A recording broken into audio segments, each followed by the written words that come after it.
welcome to Sports News. Nigeria reached the final round of the qualifiers for the men's football tournament of the 11th All Africa Games after a 2-0 win over Gabon in Abuja.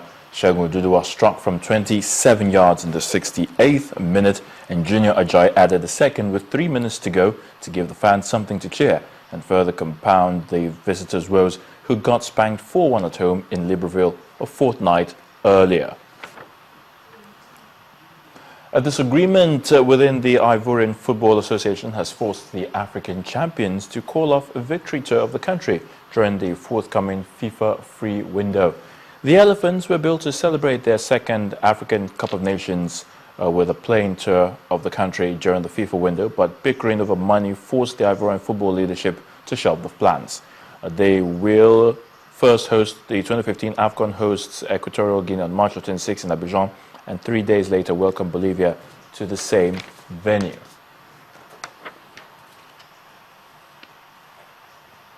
Now, Serbia stormed into the quarterfinals of the Davis Cup as Novak Djokovic helped win the doubles against Croatia to see them take an unassailable 3-0 lead over their neighbors.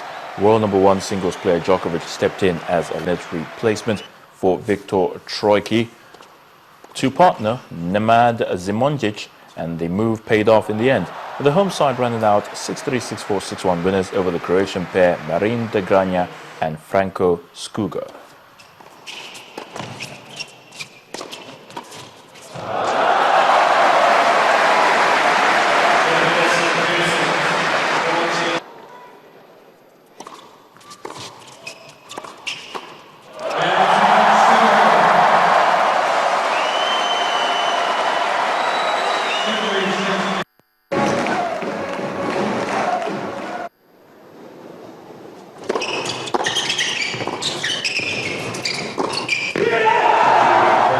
France out-tasked Germany after a straight sets win in the doubles, which gave them an unassailable 3-0 lead and a spot in the quarterfinals.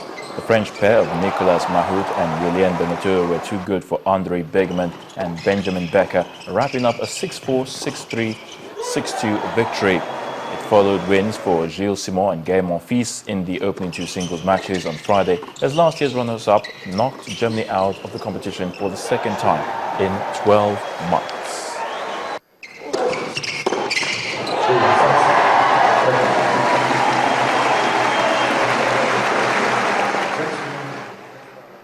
And that's a wrap in Sports News. I'm Ayotunde Gimba. We'll be back with the rest of the news.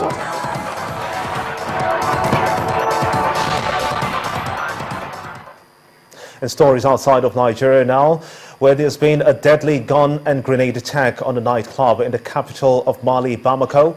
This attack has left at least 5 people dead. Reports say that the French national was shot dead at La Terrasse bar. 2 Malian men were also killed at by the gunmen. In addition, a Belgian man died when a grenade was thrown at his car in a nearby street, and a 3rd European died in hospital. Witnesses say that the attackers shouted, "God is great," in Arabic.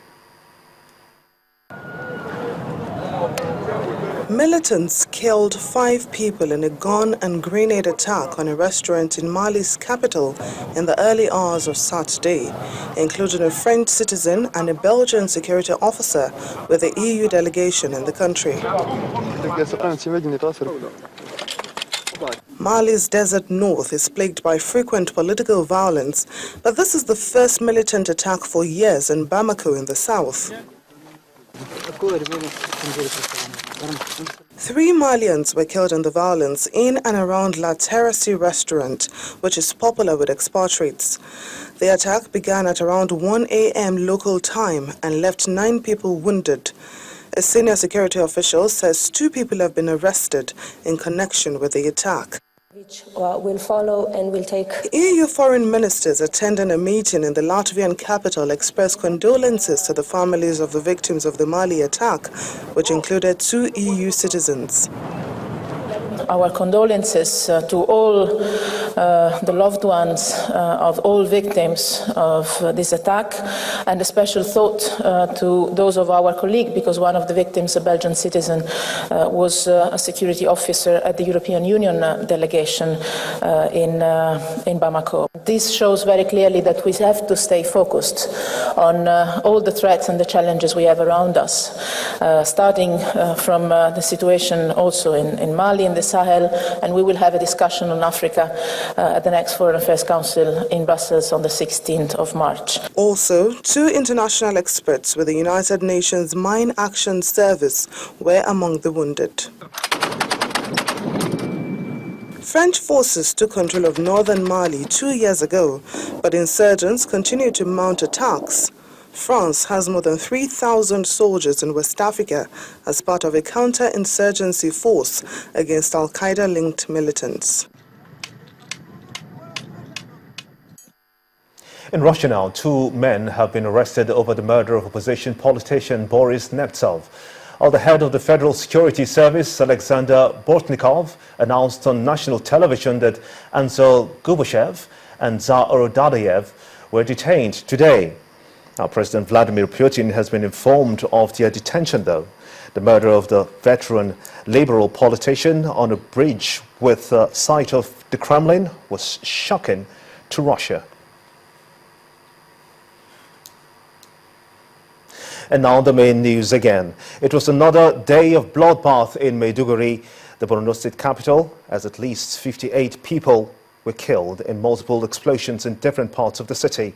But the military has vowed to revenge the attack, saying that the victims of the blast were innocent Nigerians. Also, mixed reactions have trailed the test of the smart card readers by the Independent National Electoral Commission, INEC, in 12 states of the Federation ahead of the general elections. And President Goodluck Jonathan has promised to change Nigeria's fortune in sports as he today embarked on a fitness walk in Abuja.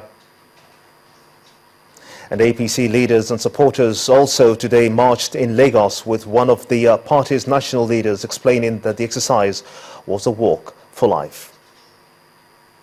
And that wraps it up on the news at 10 tonight. I want to thank you so much indeed for being part of it. I am Gimba Umar.